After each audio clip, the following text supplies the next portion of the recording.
Bem, bom dia a todos. Eu solicitei essa pequena audiência aqui, esse anúncio, para informar mais alguns membros da equipe. Nós resolvemos, na discussão do organograma, ainda não é uma questão totalmente... tem que fechar com as outras áreas do governo, mas a ideia é criar dentro do Ministério da Justiça e Segurança Pública uma secretaria de operações policiais integradas. A ideia da secretaria é poder coordenar operações policiais a nível nacional. Hoje nós temos muitos grupos criminosos ou muitas atividades criminosas que transcendem as fronteiras estaduais. E essa ação precisa, muitas vezes, de uma coordenação a nível nacional. Isso já é feito, de certa maneira, dentro do Ministério da Segurança Pública, mas a criação de uma secretaria específica para isso é de todo oportuno na nossa avaliação, coordenando não só a atuação das polícias estaduais e distrital, mas igualmente da Polícia Federal com essas polícias e, eventualmente, de outros órgãos. Claro que isso sempre respeitando aí a autonomia dos estados e do Distrito Federal. Não é trazer as polícias para o comando do Ministério da Justiça, mas apenas uma atividade aí de coordenação. Para essa secretaria, foi escolhido o nome do ex-superintendente da Polícia Federal em Curitiba, o delegado da Polícia Federal, Rosalvo Ferreira Franco. É um delegado que permaneceu há longo tempo na superintendência da Polícia Federal em Curitiba. Durante o auge da Operação Lava Jato, ele foi sucedido, inclusive, pelo delegado Maurício Valeixo. E o delegado Rosalvo provou o seu valor, a sua integridade e a sua competência durante esse trabalho. É um grande nome aí para exercer essa função, considerando toda a sua experiência policial. Por outro lado, foi escolhido o nome do também delegado da Polícia Federal, atualmente delegado-chefe de Foz do Iguaçu, o senhor Fabiano Bordignon, para exercer o cargo de diretor do Departamento Penitenciário Nacional. É uma função estratégica, né? Nós todos sabemos que os presídios no Brasil, eles hoje constituem uma espécie de problema, devido à questão de superlotação e fragilidade de certos presídios. Nós não podemos, evidentemente, generalizar essa afirmação, porque a situação em cada estado da federação é diferente. Assim, mesmo dentro de cada estado da federação, as situações dos presídios são diferenciadas. Alguns presídios em boas condições, outros em condições lamentáveis. E essa é uma função importante, até porque nós sabemos também que existem organizações criminosas centradas em alguns desses presídios. O senhor Fabiano Bordignon já foi, por mais de uma vez, diretor de Penitenciária Federal. Eu, quando juiz corregedor da Penitenciária Federal de Catanduvas, a primeira que foi criada no Brasil, tive a oportunidade de trabalhar com o senhor Fabiano Bordignon, e é um profissional extremamente qualificado para exercer essa função, não só fortalecendo os presídios federais, mas igualmente contribuindo para o aprimoramento e fortalecimento dos presídios estaduais. É uma intenção de valorizar a profissão do agente penitenciário. Eu sei que existe aí uma pretensão, uma reivindicação de que fosse ocupado esse cargo por um agente penitenciário, mas, não obstante isso não ocorra, os agentes penitenciários vão ter um papel importante dentro dessa reorganização do sistema penitenciário nacional.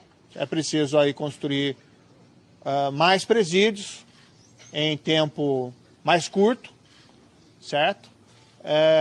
Existe uma série de providências aí a serem tomadas, inclusive em relação aos presídios já construídos, para melhorar a parte estrutural. Então são esses dois anúncios de nomes.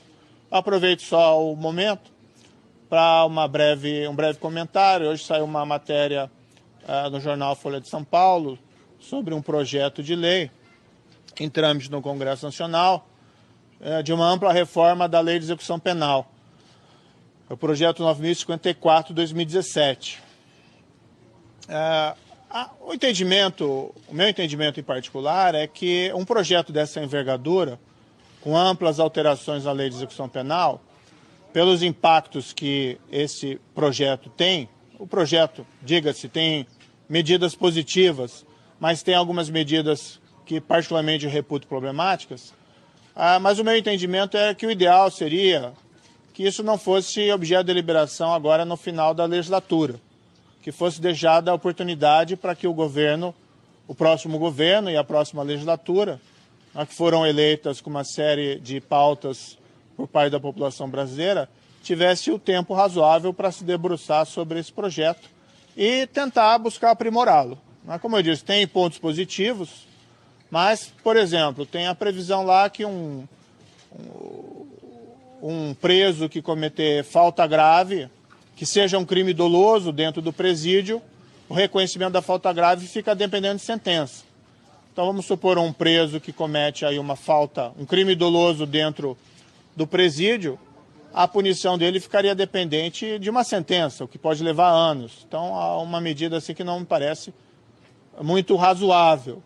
Além disso, também a previsão de que a superlotação dos presídios, que é um fato lamentável, geraria o direito do preso de antecipar a progressão de regime.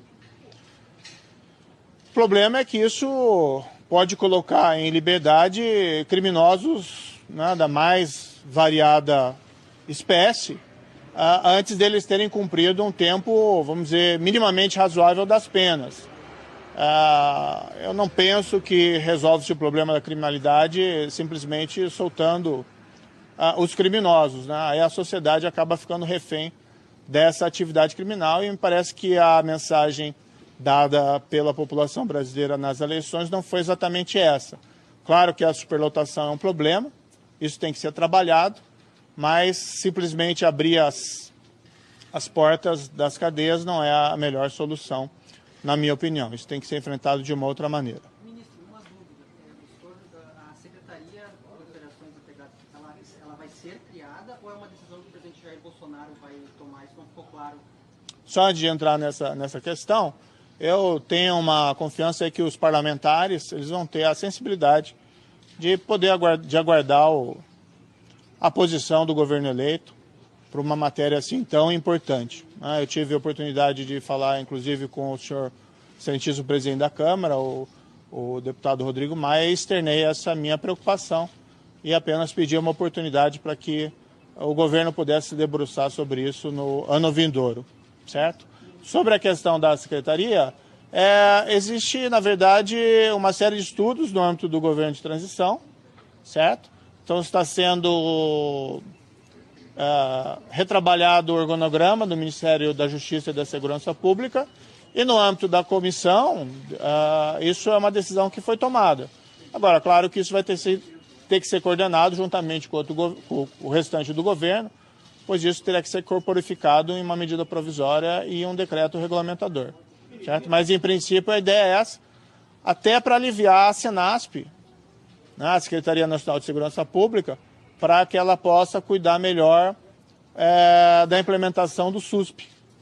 Então, a Senasp ficaria encarregada mais de cuidar, vamos dizer assim, da superestrutura, né, de efetuar repasses aos estados, ao Distrito Federal para se reequiparem, coordenar ações, vamos dizer, de uniformização de procedimentos, o que é muito importante, trabalhar questões relativas à gestão e deixaria essa parte de operações policiais para uma outra secretaria.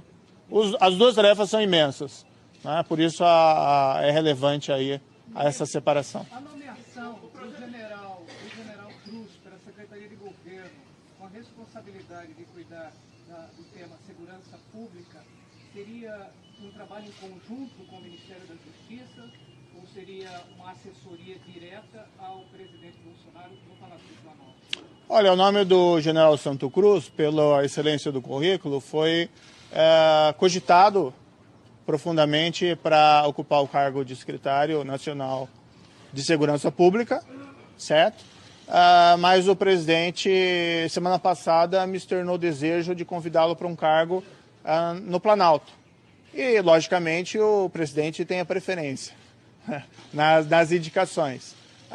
E certamente o general vai ter várias atribuições dentro do Planalto, não existe nenhum problema em um contato com a área da segurança. Ministro, sobre o projeto de lei, o presidente da Câmara, Rodrigo Maia, externou alguma sinalização se realmente não vai pautar, se vai conversar com os parlamentares, ter algum retorno. E o senhor acha que isso já é uma reação parlamentar à sua futura gestão, que é publicamente colocada aí como combate à corrupção e também às facções?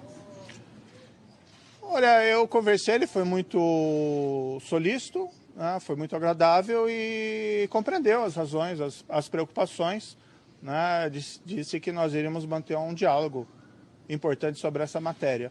Eu penso que muitas vezes no final da legislatura há uma intenção, um desejo de se aprovar vários projetos que se encontram em pauta, né, mas penso que esse projeto em particular, pela sua dimensão, seria importante aguardar um posicionamento do governo que foi eleito. Senhores, eu acho que daí chega, certo? Isso está em estudo ainda, definição. Como? Não, o projeto anticorrupção, anticrime organizado e anticrime violento, ele está em gestação ainda. Então, eu já adiantei algumas medidas possíveis, mas isso vai ser objeto de uma nova discussão.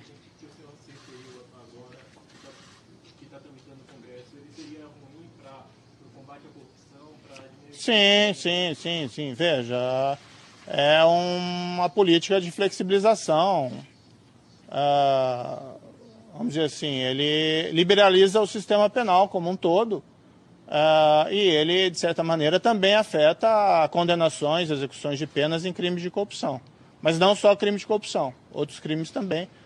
Me parece que, considerando os escândalos criminais dos últimos anos, seria, se for eventualmente aprovar algum projeto da espécie, seria importante, pelo menos, fazer ressalvas em relação à aplicação disso para a corrupção. Assim como esses indultos natalinos que têm sido publicados, em particular do último ano, eu também acho que mereceriam exceções em relação ao crime de corrupção, considerando a dimensão da atividade de corrupção que foi verificada nos últimos anos. Senhores, só isso.